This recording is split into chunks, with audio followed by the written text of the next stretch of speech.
Hello all, hope you're doing well today. Today we're talking about flexibility and warm-up. We will venture into the body weight and stability ball on another day. This is chapter 12. Here we go. So in this chapter, you should be able to describe the benefits of participating in a flexibility training program as well as identify the factors that affect flexibility. Explain the value of warming up before participating in flexibility training or a program, and identify and explain the various types of flexibility training, and discuss exercises using body weight only, suspension training, manual resistance, and stability balls. Flexibility refers to the range of motion in a person's joints and muscles. It is an important component of overall fitness and can be improved through stretching and specific exercises. Flexibility training, also known as stretching exercises, is a form of physical training that focuses on improving the range of motion and flexibility in muscles and tendons and joints. It's beneficial for individuals of all fitness levels and can be incorporated into various exercise routines and performed as a standalone practice. Flexibility training offers several advantages, including movement efficiency, enhanced athletic performance, injury performance, improved posture, and increased relaxation. Muscle and connective tissues exhibit elasticity. When you stretch a muscle or connective tissue, such as tendons or ligaments, they can elongate and then recoil back to their original length when the stretching force is released. This elastic property allows for a temporary increase in range of motion during stretching exercises. Plasticity, on the other hand, refers to the ability of a material or tissue to undergo permanent changes in shape or length after being stretched or deformed. In the context of flexibility, plasticity is related to long-term changes in the length of muscles and connective tissues with consistent and progressive stretching over time. The muscle fibers and connective tissues can adapt and lengthen, resulting in a permanent increase in flexibility. This is why regular stretching and flexibility training can lead to improved range of motion and increased muscle length.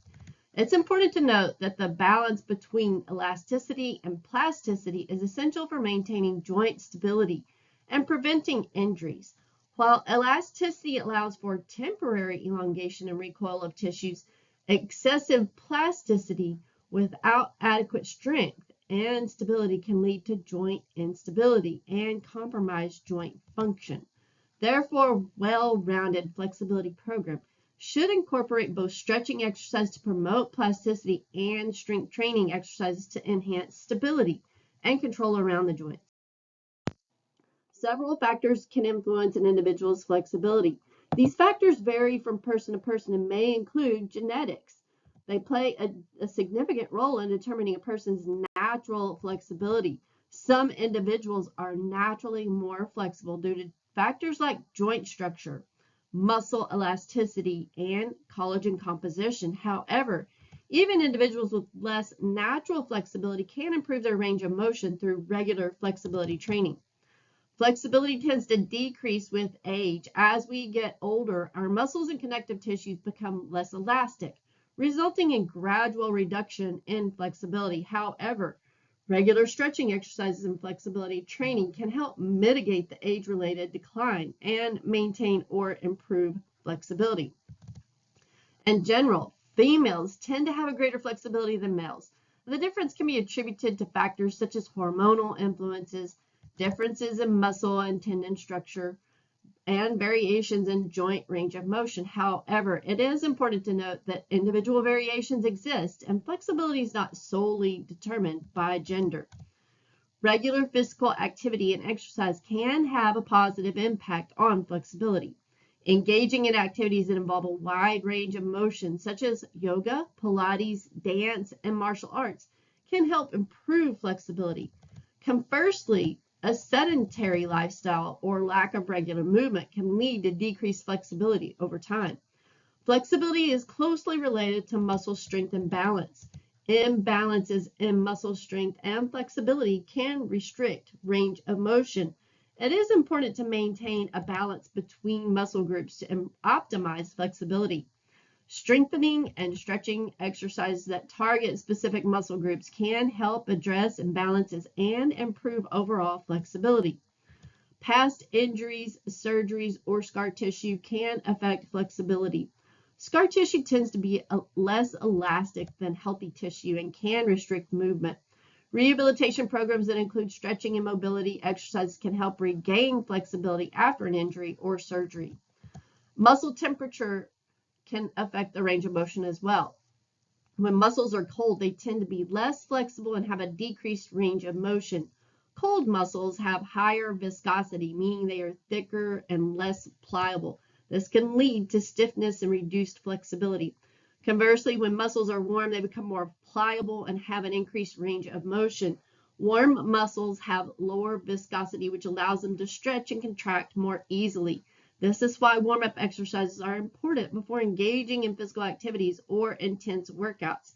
They help increase muscle temperature and promote better flexibility.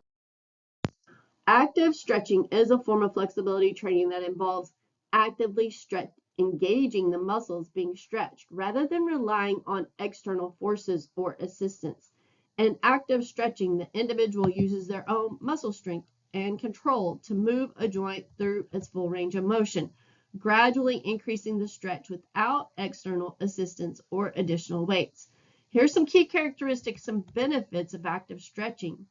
Active stretching requires the individual to engage and activate the muscles being stretched. This helps improve body awareness and proprioception while enhancing muscle control and coordination.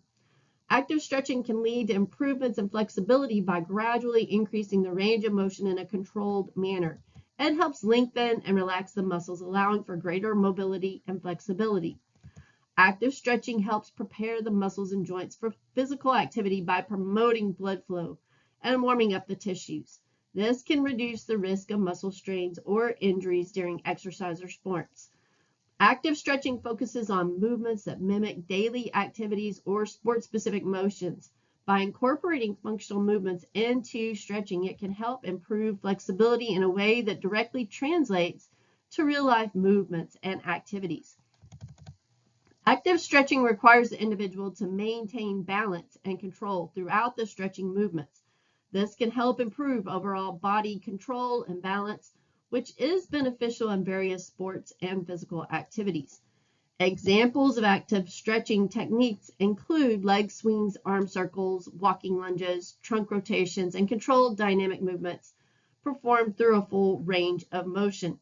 These stretches are typically performed in a smooth and controlled manner, gradually increasing the intensity and range of motion as the muscles warm up and become more pliable. It's important to note that active stretching should be done with a comfortable range of motion without forcing or pushing the body beyond its limits. It's advisable to start with gentle movements and gradually increase the intensity and duration of the stretches over time. It's also recommended to consult with qualified fitness professional healthcare providers to ensure active stretching exercises are appropriate for your individual needs and circumstances. Passive stretching is a form of flexibility training in which an external force or assistance is used to stretch a muscle or group of muscles. Unlike active stretching, where the individual actively engages the muscles being stretched, passive stretches relies on external factors to provide the stretching force. This can include assistance from a partner, the use of equipment, or gravity. Here are some key characteristics and benefits of passive stretching. Passive stretching allows the muscles being stretched to relax as the external force takes over the stretching action. This can result in a greater range of motion compared to active stretching alone. By gradually applying an external force, passive stretching helps lengthen and elongate muscles, tendons, and connective tissues. Regular passive stretching can lead to increased flexibility over time. Passive stretches can target specific muscles or muscle groups more effectively as the external force can be applied with precision to the desired area. This allows for a more focused approach in addressing tightness or limited range of motion in specific areas of the body.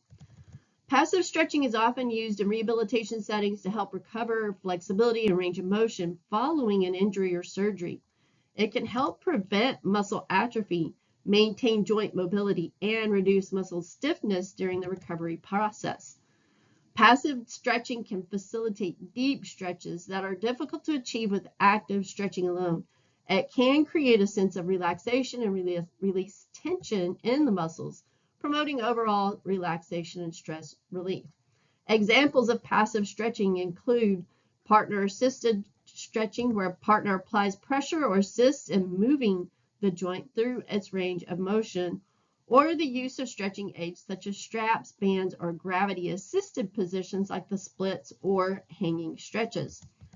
It's important to ensure that the external force applied is within a comfortable range and does not cause pain or discomfort.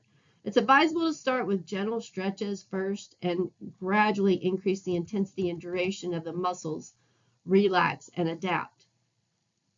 And you can see a picture here of partner-assisted stretching at the bottom.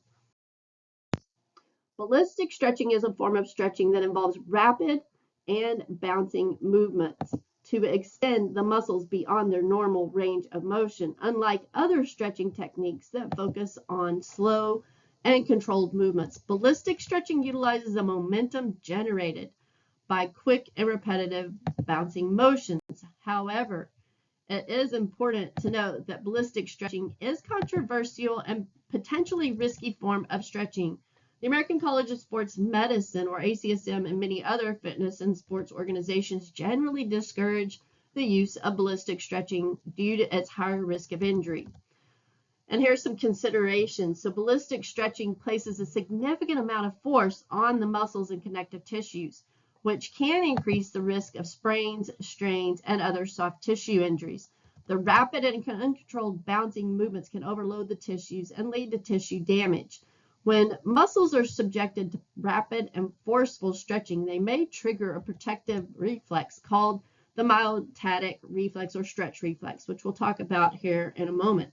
But this reflex causes the muscles to contract in response to rapid lengthening, potentially leading to muscle strains or injuries. It's exactly the opposite of what you hope to accomplish with flexibility training.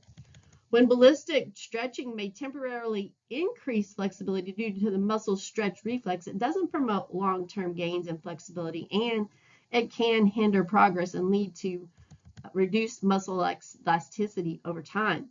It's primarily used in certain sports or activities that require explosive movements, such as gymnastics or martial arts. However, even in those contexts, it should be performed with caution under proper supervision and by individuals with sufficient strength and flexibility. Considering the potential risks associated with ballistic stretching, it's generally recommended to opt for safer and more effective stretching methods, such as static stretching, dynamic stretching, or active stretching. These techniques provide a controlled and gradual approach to stretching that is less likely to cause injury. It's essential to listen to your body, stretch within your limits, and make sure that you're using appropriate stretching techniques based upon the specific needs and circumstances of your individual that you're working with. The stretch reflex, also known as the myotatic reflex, is a natural protective response of the body that occurs when a muscle is subjected to a rapid stretch. It is an involuntary reflex that helps to maintain muscle tone, protect against injury, and maintain posture and balance. Here's how the stretch reflex works. Within the muscle, there are specialized sensory receptors called muscle spindles. These muscle spindles are sensitive to changes in muscle length and play a role in monitoring muscle position and tension. When a muscle is rapidly stretched, such as during external force or a quick stretching movement, the muscle spindles are activated. The activation of the muscle spindles triggers a reflex contraction of the stretched muscle. This reflexive contraction is a protective response that helps prevent excessive stretching or tearing of the muscle fibers. Along with the reflex contraction of the stretched muscle, the stretch reflex also causes reciprocal inhibition of the antagonist muscle. The antagonist muscle is the one opposing the stretched muscle. This reciprocal inhibition allows for coordinated movement and prevents interference from the antagonist muscle during the stretching movement. The stretch reflex occurs rapidly and automatically, typically within a fraction of a second. It helps to maintain muscle tone, stabilize joints, and protect the body from sudden overstretching or uncontrolled movements. The reflexive contraction caused by the stretch reflex is often more pronounced in ballistic stretching, where rapid and forceful movements are used as opposed to slower and controlled stretching techniques. It's important to note that while the stretch reflex can temporarily increase flexibility by allowing the muscle to stretch further, it's not a reliable method for long-term gains in flexibility. To achieve long-lasting improvements in flexibility, it's recommended to engage in regular, appropriate stretching techniques such as static stretching, dynamic, or active stretching. The focus on gradually increasing muscle length over time. Overall, the stretch reflex is an important neurophysiological response that helps protect the body during rapid stretching movements and contributes to the maintenance of muscle tone and coordination. Static stretching is a form of flexibility exercise that involves stretching a muscle or muscle group to its maximum length and holding the position for an extended period of time, typically around 15 to 60 seconds. It is the most common and widely known type of stretching. Here's some key characteristics and benefits of static stretching. Static stretching aims to improve flexibility by gradually elongating and stretching the targeted muscles and connective tissue. You're holding the stretch. Allows the muscles to relax and to lengthen, leading to increased range of motion. Static stretching promotes muscle relaxation by triggering the body's relaxation response. As the muscle is held in a stretched position, tension is released. So you have to take a deep breath and relax that muscle. You have to constantly consider the muscle. So trying to relax the muscle, and the muscle fibers can unwind, leading to a sense of relaxation and reduced muscle stiffness. Regular static stretching can help improve posture by lengthening tight muscles that contribute to poor alignment. By addressing those muscle imbalances and promoting better muscle length and flexibility, static stretching can assist in maintaining proper posture and alignment. It's also important for primarily to use after exercise. It can help prepare the muscles, and you really get a better stretch after exercise than you do before. Holding static stretches for an extended period of time can have a calming effect on the body and mind. It can help reduce stress and promote relaxation by activating the parasympathetic nervous system, which is responsible for the body's rest and digest response. Examples of static stretching exercises include the standing hamstring stretch, seated forward bend, the calf stretch, quadricep stretch, and butterfly stretch. It's important to stretch both sides of the body equally and maintain proper form and alignment during static stretches. When performing static stretches, it's essential to warm up the muscles with light aerobic activity or dynamic stretching before starting static holds. This helps increase blood flow and prepares the muscles for stretching. It's also important to stretch within a comfortable range of motion without forcing or bouncing the stretch. As we've talked about, it can lead to injury. Static stretching is generally recommended after a workout or physical activity when the muscles are warm or more receptive to stretching. However, it can also be performed as a standalone activity to improve overall flexibility. It's advisable to listen to your body, stretch within the limits, and seek guidance from a fitness professional on incorporating static stretching. And here are just some examples of static flexibility, mostly for the neck. And you can see you're holding the stretch for a period of time, helps to loosen up those muscles in the neck, the sternocleidomastoid and the spleniae, the suboccipital. Dynamic stretching is a form of stretching that involves moving parts of your body through a full range of motion in a controlled manner. It is typically performed as a part of a warm-up routine before physical activity or exercise. Unlike static stretching, which involves holding a stretch in a stationary position, Dynamic stretching emphasizes continuous movement. Here are some key characteristics and benefits of dynamic stretching. Dynamic stretching involves active movements that mimic the motions you will perform during your activity or exercise. It focuses on engaging and warming up the muscles, tendons, and joints involved in the specific movements you'll be doing, preparing them for the upcoming activity.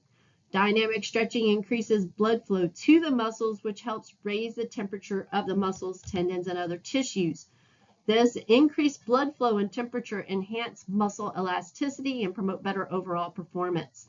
By taking joints and muscles through their full range of motion, dynamic stretching helps improve flexibility and range of motion specific to the movements required for the activity or sport.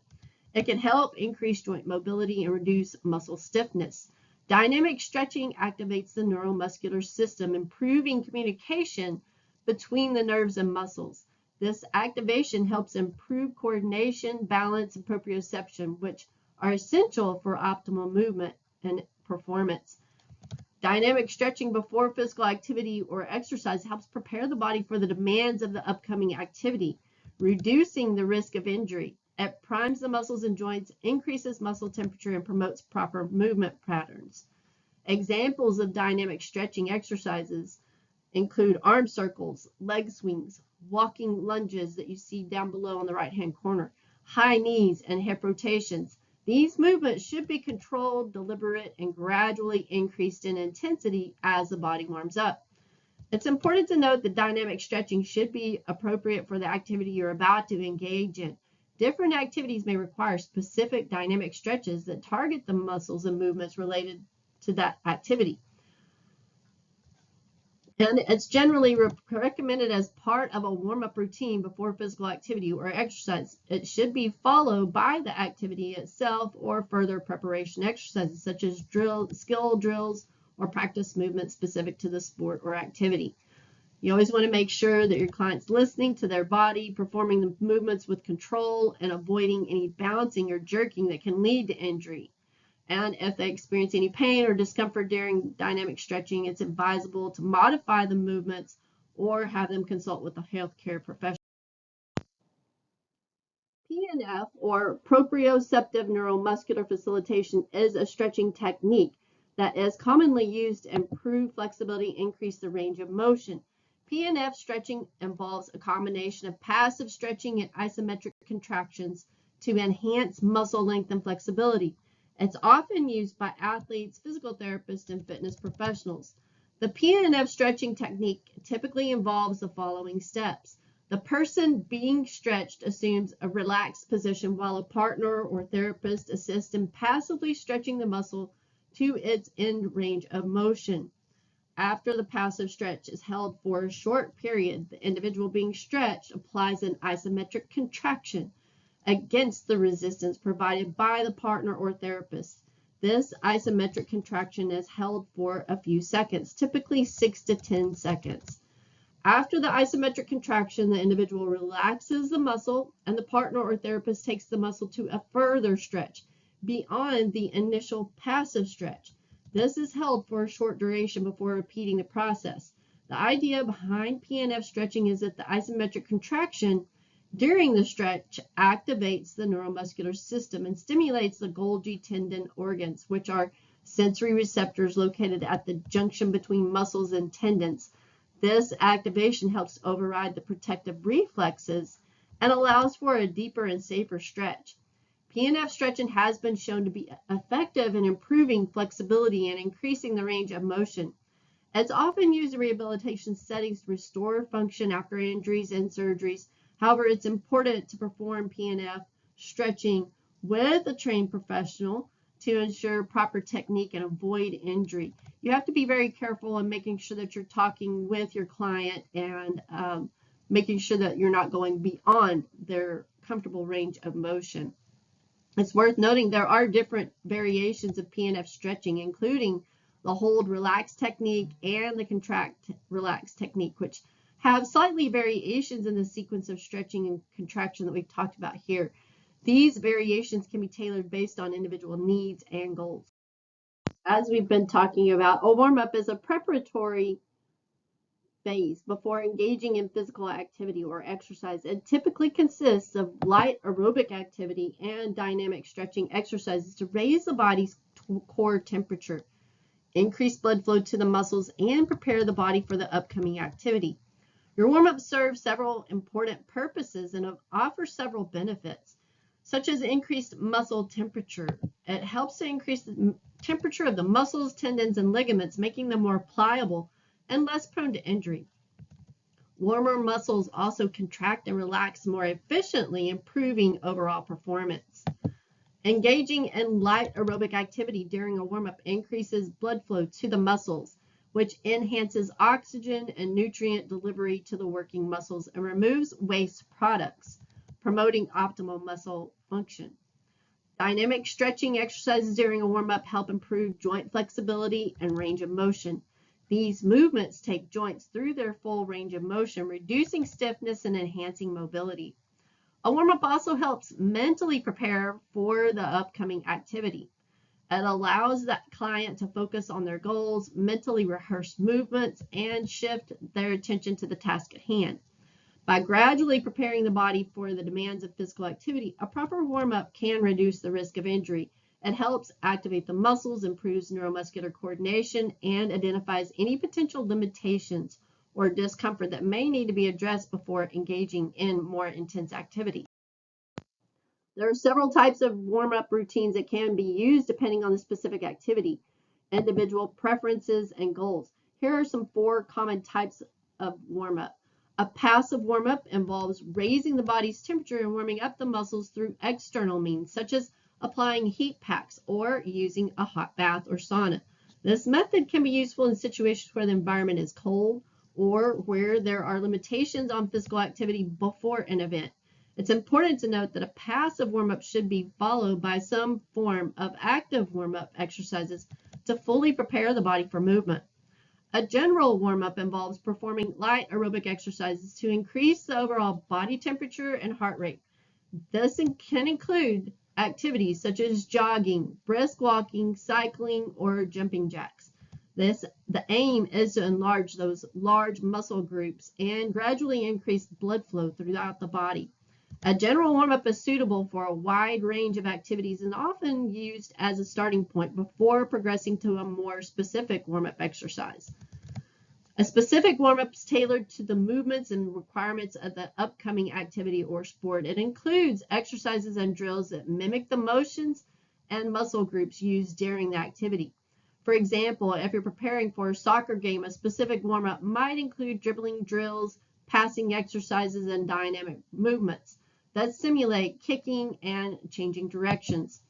This type of warm-up helps prepare the body and mind for the specific demands of the activity. RAMP stands for range of motion, activation, movement preparation, and potentiation. It's a warm-up framework developed by Ian Jeffries, a renowned strength and conditioning coach. The RAMP warm-up is designed to systematically prepare the body for physical activity by progressively increasing the intensity and specificity of the warm-up exercise. Here's an overview of each component of the RAMP warm-up. The RAMP warm-up starts with exercises that focus on improving joint mobility and increasing the range of motion. These exercises aim to dynamically stretch the muscles and mobilize the joints involved in the upcoming activity. Examples of range of motion exercises can include arm circles, leg swings, hip rotations, and spinal twists. The activation phase of the RAMP warm-up involves exercises that target specific muscles or muscle groups to activate and switch on their neuromuscular connections. These exercises are typically low intensity and aim to activate the muscles that are key to the upcoming activity. For instance, if you're preparing for a lower body workout, exercises like glute bridges, clams, or lateral band walks can be used to activate the glutes and hip muscles. The movement preparation phase focuses on movements that are similar to those in the actual activity or sport. These exercises aim to rehearse the specific movement patterns and motor skills required for the activity. They gradually increase in intensity and specificity to prepare the body for the demands of the upcoming activity. For example, if you're preparing for a sprinting activity, Movement preparation exercises could include high knees, butt kicks, or A-skips. The potentiation phase is the final part of the ramp warm-up and involves exercises that increase the intensity and power output to prepare the body for high-intensity activity. These exercises are more dynamic and explosive, helping to prepare the muscles and nervous system for maximal performance. Examples of potentiation exercises include jumps, medicine ball throws, or plyometric exercises. The ramp warm-up framework emphasizes the importance of progressively increasing the intensity and specificity of warm-up exercises to optimize performance and reduce the risk of injury. It aims to address different aspects of warm-up, including joint mobility, muscle activation, movement patterns, and neuromuscular potentiation. It's important to customize the ramp warm-up based on individual needs, the specific activity or sport, and personal preferences. When it comes to warming up before physical activity or exercise, here are some general guidelines to consider.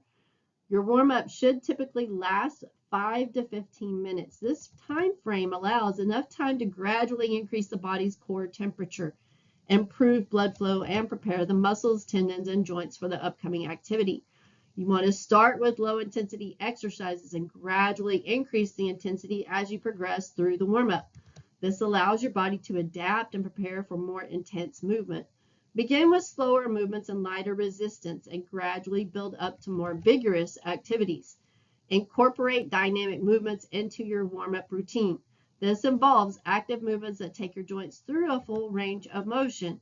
Examples include arm circles, leg swings, lunges, or body squats. Dynamic movements help improve flexibility, joint mobility, and muscle activation. If you are preparing for a specific sport or activity, include exercises and movements that mimic the motions and demands of that activity. This can involve sport-specific drills, skill rehearsals, or movement patterns that are relevant to the activity that you'll be engaging in.